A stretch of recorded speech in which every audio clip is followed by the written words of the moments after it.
Hey everybody, Scrappa Maureen here, and today's video is going to be a collection obsession or smash or stash video.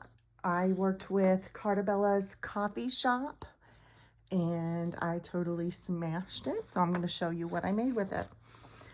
So I made 32 gift card holders. And as you can see, they're all coffee themed, you know, all the coffee papers. I absolutely loved this collection. The colors were gorgeous. There's the yellows, the pinks, the greens, the blues. So pretty. So anyway, I got 2 layouts also made from this. And then the rest, the leftovers I'll show you, I'm going to use those to make cards today. So these are the scraps that I have.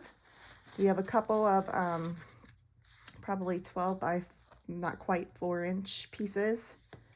And the rest are just zip strips and the sticker sheet. But we are calling it quits after those cards are made. And then everything will be put in my stash. So thanks so much everybody for tuning in today. Happy crafting everybody. Bye.